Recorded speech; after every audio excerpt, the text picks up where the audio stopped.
So today I'm going to talk search relevance, personalization, same problems, different companies, or different companies, same problems. So hello, my name is Khaled Abdelrahman. I have done like 12 plus years in software development. A couple of them were actually in research related to NLP topics. That's actually, I started my life doing those kind of things, like information retrieval, information extraction. Back then, we didn't have Elasticsearch that much. And I have been doing search topics in the past couple companies, like Goyoro, which is now Umio, and Zalando. Currently, I'm working as an engineering manager for OLX, an OLX group. OLX is a big group that actually spends across the globe in different emerging markets. We have like 17 products around the world, and I am only engineering manager for the search in EU, which is responsible for Poland, Portugal, and other like Uzbekistan and Portugal, Poland, Ukraine. And we have also a couple countries in Africa that are also our responsibility. I just joined like a month ago, so let's start. Who did some work in search in the past year or so? I mean, search, I mean not elk stack. Don't get me wrong, I love elk stack, but it's not managing elk stack. So who have done search in the past year or so? Okay, search, I mean something related to not querying systems, but actually building services around the system. Not writing queries to search engine. Okay, awesome. Not that much. Okay, I hope it would be useful. Okay, so the agenda actually is quite simple. So 4 topics: experience and expectations, search funnel, problems and the misconceptions, and lastly, a couple of statements that I'd like to share with everyone. So there are 2 types of searching as a start. The first one is horizontal searching, and there's vertical searching. I'm only going to talk about the vertical searching without SEO. SEO is a search engine optimization. I'm not going to talk about anything related to search engine optimization and how people do this in day-to-day basis. It's a big topic, and it will take like longer time. Maybe next time we can just talk more about it. So experience expectation. So the experience of the users is usually split in 2 parts. So from my perspective, the first one is proactive and the other one is reactive. So people usually start searching by writing whatever they want, if they know what they want. The other experience is actually reactive, which is people just type something and wait for some kind of recommendation, some kind of feedback from the system that the system understands what they want. And that's actually the experience where we build all the search services around it. So the expectations from the users are quite simple. So it should be, the search system should be secure. It shouldn't be like this thing, whereas people are just exposing their information to everyone. And I think the GDPR is actually enforcing that. But before GDPR, and actually in the future, when we have also e-privacy, that would have more strict kind of regulations on the security part. And the expectation is for the experience to be rewarding, either by finding what they want or getting some kind of whatever they were looking for, or something that they weren't actually looking for it, but they got something that's similar what they could be interested in. And they expect the system to be stable. They don't expect it to crash. They don't expect to see like an empty page or like writing something and they don't see any responses. That's a bad thing. And they expect the system to understand the priorities, to understand, I really want, if I'm searching for shoes, I'd like to see shoes as a top search result. For example, some people, on day-to-day basis, you usually search on Google for something and you write the answer in Stack Overflow or something like that in Google. And it's probably something that's trending and you just click on it. That's why Google is very good with the first page, and people are just laughing and saying, you can hide a dead body in the second page, which you can do, which is that's how Google is quite good as a horizontal search engine that also provide vertical kind of intents. And they expect the system to understand the autocomplete part, where you start engaging the system and the system understand what you want to do next in minimal number of clicks and types. And they expect the system to be fast. And there are a bunch of other things that people don't express them, but they expect them from the system builders and system maintainers in general. So based on that perspective, I created this kind of thing. It's not mine, but I mean that's what we try to work with. Something called a search funnel. So the search starts with query assistance, which is a bunch of other steps, but the main focus is to help people formulate their intent, what they are looking for, how to formulate it, how to express this. This is the first kind of funnel, the first kind of building block whenever you are building any search system. The second thing is query understanding. So they have write something and then they pressed enter. Either they have written something in a right way. They don't. Not everyone. I mean, shouldn't be everyone that knows how to search. Some people say you should use specific keywords to find what you want, but usually it shouldn't be the case. I mean, you should just write whatever you want, and the system should understand it. So that's how that contains the natural language processing. If you're writing in a certain language that the engine doesn't support it, or something like that, you have typos. If you write emojis or something like that, the system should just understand what you want. The third step is ranking. So you press enter, the system understand, system reply. They should rank the results relative to whatever you're searching for, not just any kind of random things. Especially that if you are doing vertical search engines, you have some kind of maybe promoted search results that you want to show up, and how this could be orchestrated with the other search results, and how this should be managed. So that's one of the topics. The fourth topic is actually filtration and expansion. So sometimes people write something that should be translated automatically to a filter that's displayed.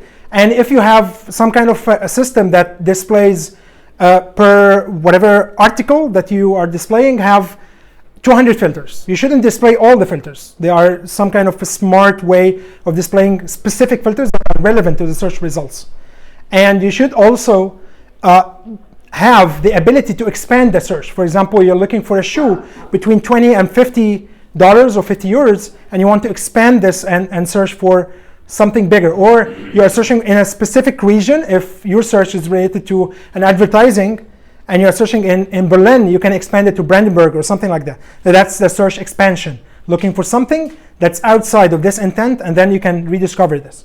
Last thing is post-search experience. If you are searching for something, some search engines provide the ability that you can get notifications if they have something relevant to you.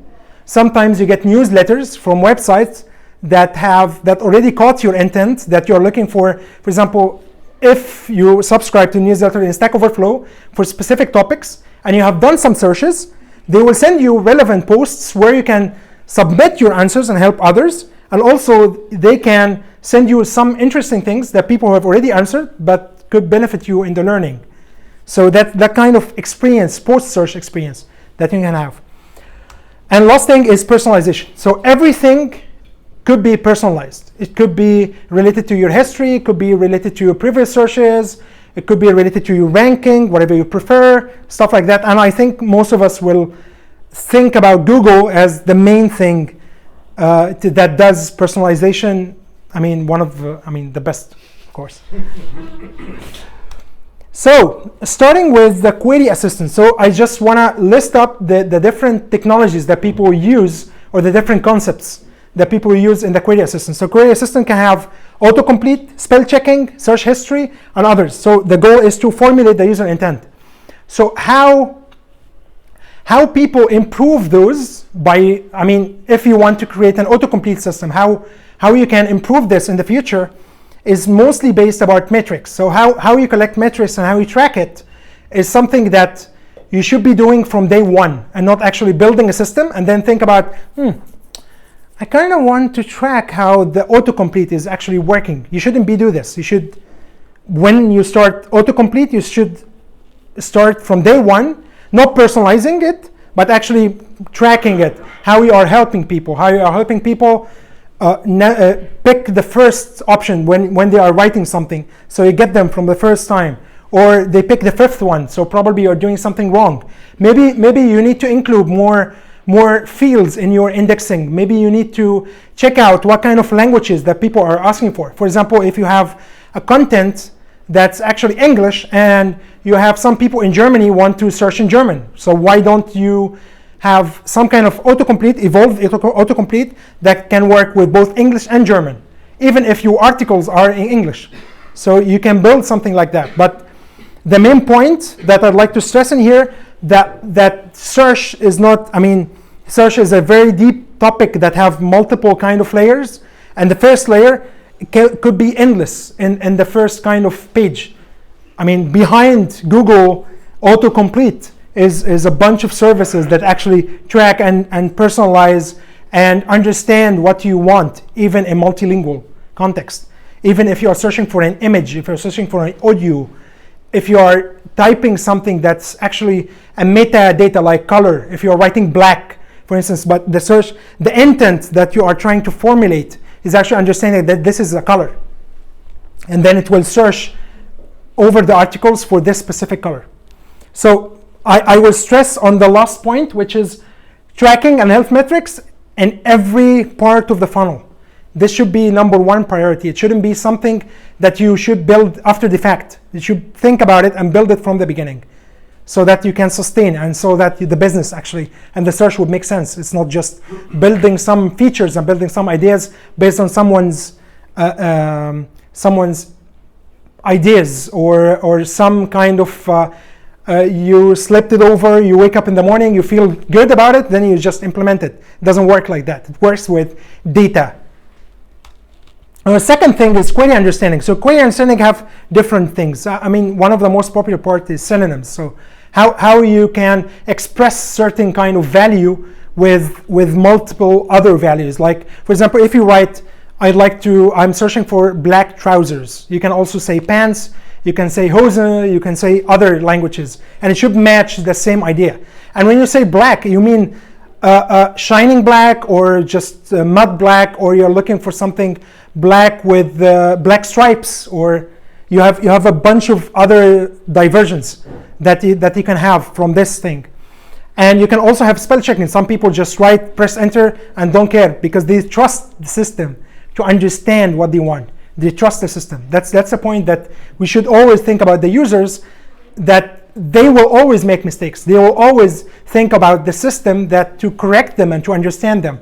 Even there's no good or bad users. They are just users. Okay? And the third thing is named entity recognition, which is matching colors, matching entities. For example, in Zalando, they have their own fashion kind of knowledge where they match pants, and they know that this is a type of a categories that they have in women and men. And then depending on the outside intent, they can choose if this is hose for men or for women, and decide what to do next.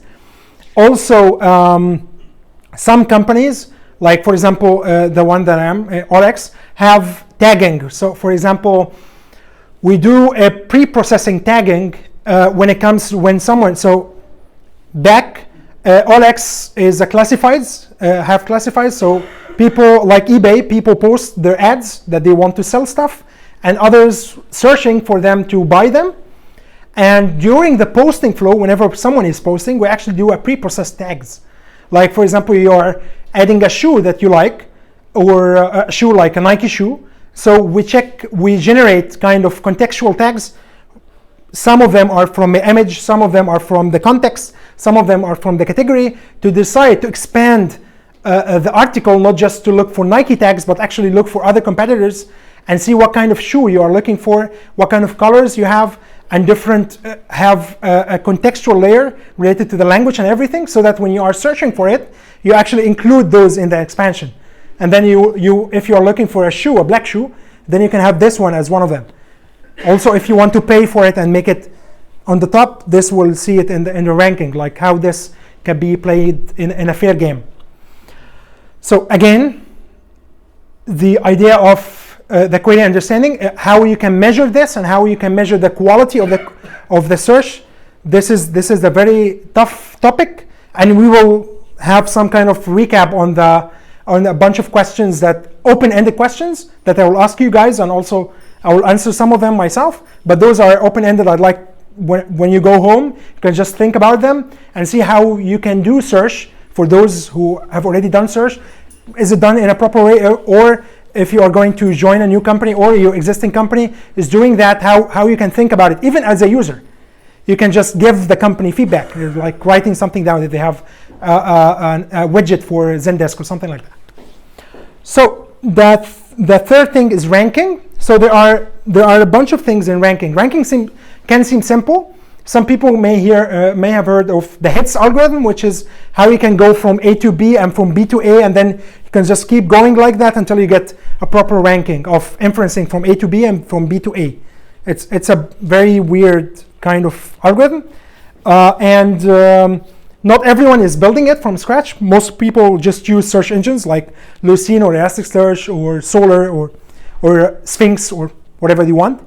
And ranking can consider different dimensions. So the first one is that regular ranking, you have search results for everyone, and there is feature results. Like, for example, if you are posting something, and for example in Zalando, they have the different topic, different articles, different shoes, different shirts, or should be promoted by a partner, and it should be organized in a way to maximize the click and buy kind of ratio.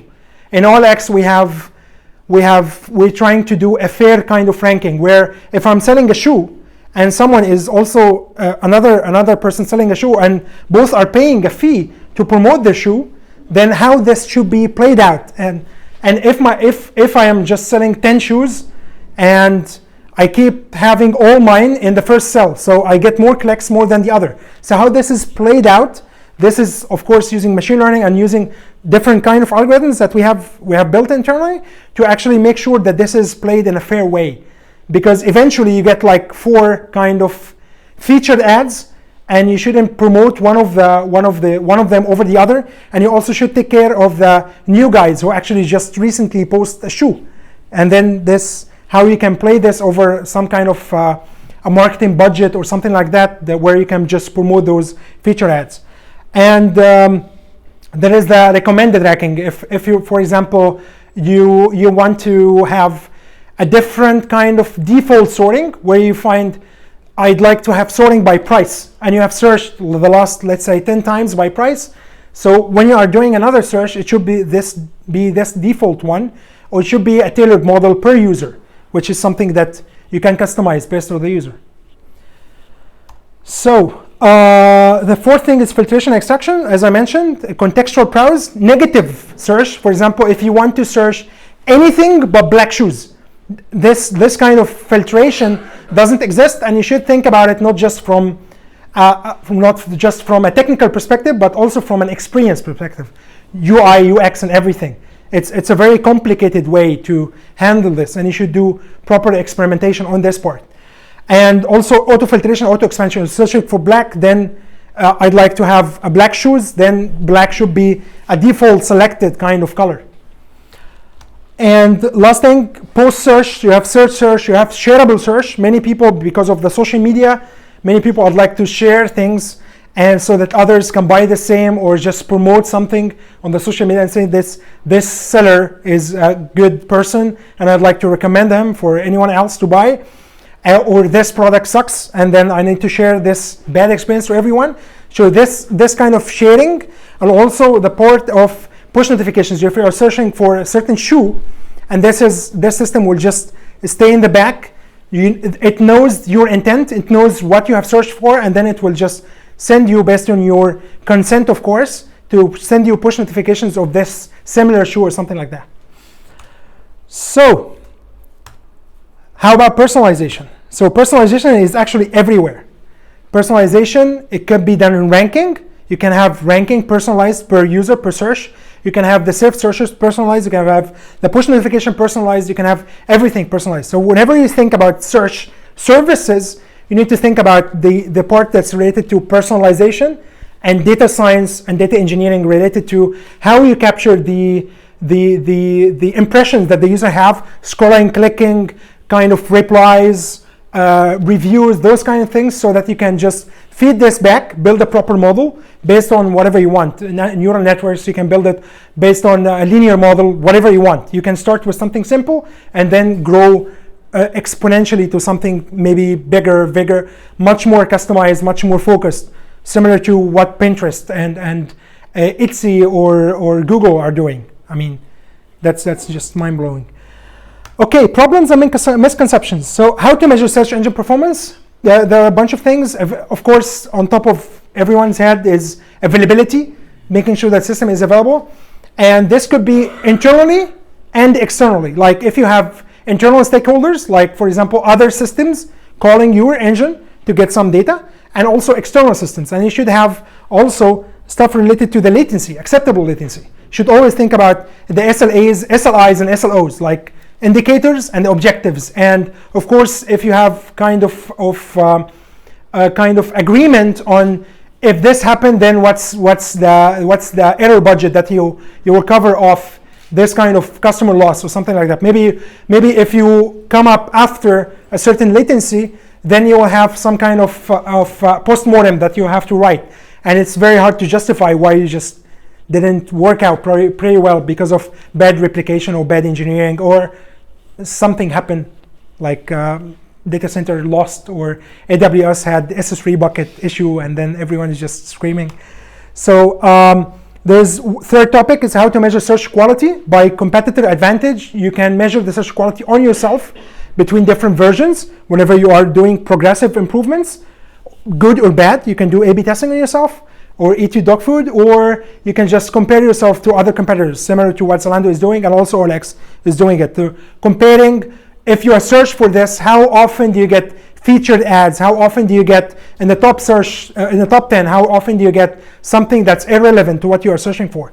So this kind of relevancy score, this shows you how, if you are good or bad, but mostly I prefer is to put the customer on top, and not just focus on the other competitors, but actually focus on improving the experience on your side. So there are, of course, search infrastructure. Like if you want to operate some kind of infrastructure and thinking about 100% availability, this is not feasible. If you want to make it feasible, that will cost you money. So you shouldn't think about cost saving from day one. You shouldn't do this.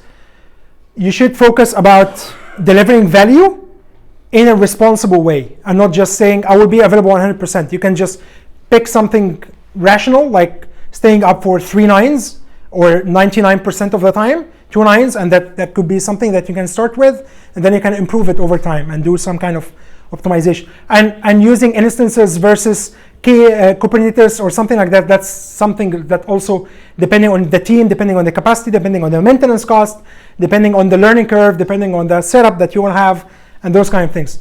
Building stateful systems is hard. It's not easy.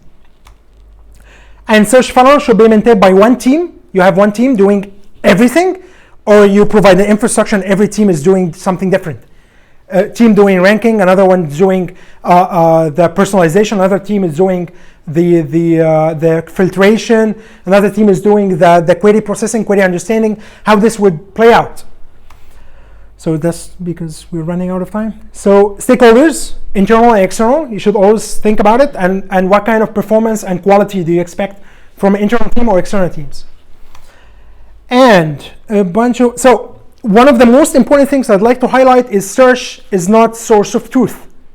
It's never going to be a source of truth. It's eventually consistent. So whenever you hear someone saying, let's use our search engine as the source of truth, you shouldn't go with this. It doesn't work, and it shouldn't be the source of truth. It's not designed to be. It's an information retrieval system, and there is latency around it, and you should say it's eventually consistent within those specific SLAs if you are respecting them. Search is not easy. It's a lot of work, trust me. And it's not cheap. It's the most expensive thing because people search more than actually what they're doing everything. Except in Google, of course, because they are basically a search engine around everything else. And if you are building a system for e-commerce in general, search is the most expensive part that will have the most visits, the most kind of resources, everything that's facing the client. So if you are trying to save cost in this, you will probably fail. Search is adaptive and personalized. It's never about just displaying the same set of data. And search needs good tracking, good metrics. You can develop anything without them.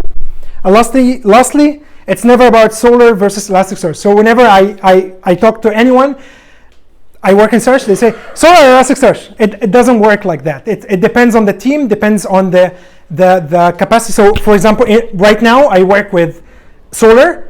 In Goyo, I used to work with Lucene. And in Zalando, I work with Solr, Elasticsearch. A version, Solr Cloud, and Elasticsearch. So it depends. And depends on the team, depends on the maintenance, depends on the cost, depends on the business needs, depends on the feature, many things. Last words, think of a product and the purpose before developing anything. It's not about the technology, it's about the purpose. And lastly, be gentle to our customers. Don't just screw things up for them. That's it. Thanks. If you have any questions, just let me know. Any questions? Yeah, go. I have two questions. Yeah. The first one is, how do you approach the tagging of articles, specifically if it's like user-generated or third-party generated articles? For example, in OLX, I think it's third-party generated. So how do you make this like not manual? So you will not manual every article. Of course. So how do you approach such a problem? Because I assume it's not an easy one. Okay. Just repeat the question. Yeah, sure. So how we are approaching the tagging in general. I can tell you about what we are doing now and what we are planning to do in the future. So what we are doing now is we have a deep learning engine where we classify the article against others that are selling similar, with of course distance between different keywords that are kind of related. For example, you're selling Nike shoes, I'm selling Adidas shoes, but it's shoes in general. So I'm using different keywords that the others have that have high trending clicks and replies, because if you like your shoe, I will come by and ask, is it still available or not? And then have some conversation and clicks on that. So keeping that clicks in mind and keeping the replies in mind, we use some kind of clustering between the different articles and trying to inference different keywords that represent the same kind of article that you are selling, shoes or dress or something. Also different keywords, that meaning if you are saying big shoes, for example, then you can have a range of numbers, its size, and you can add tags that's related to shoe size that can map to a filter later.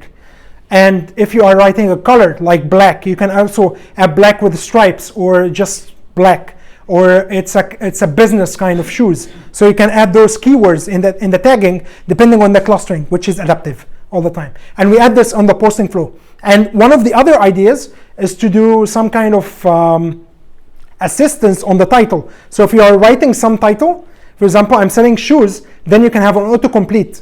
That because we know how often people are searching, and then you can have similar-ish kind of articles being posted, and then you can just predict from the suggestions that you have. We get the proper category, we suggest a proper category, and also have expectations on the tagging that you can have. I hope that answers the question. Yeah. Okay. I have a question. Yeah? So you mentioned about the featured ranking. And you said you're trying to keep it fair. Yes. So how do you measure the fairness? That's a very tough question. So fairness is something that it's like a quality of the search in terms of fairness. So it's a very tricky in terms of you do the search. So the first initial results, the fairness score, so for every featured article, you assign some kind of a budget, which is you pay $7 and you will be appeared in 1,000. And then you create some kind of an engine that actually calculate the budget per article and then try to get you the one that least likely appeared in other searches. And then you're trying to boost this one. And then you have some kind of a threshold where the other articles will get a give back. I mean, if they paid, let's say $50, and then you can just have some kind of, if we didn't fulfill this need, for example, if you are searching for a Nike shoe, and it's not that popular that people are actually searching for Nike shoe. So you can have a give back for the customer. But by the way, the featured ranking is not yet completely done in our side, but I'm just on top of my mind. So you can give back to the customers, or you can play out with the expansion, like how you expand. People are searching for Adidas shoe, then you will show up some Nike shoe and see how this is working out with you, how you are consuming the budget for different people. So it's a very tough calculation that you're trying to display relevant articles to different people and at the same time consume the budget of featured ads. One of the points that we will be doing in the meantime is actually predicting if this one should be featured ad or not.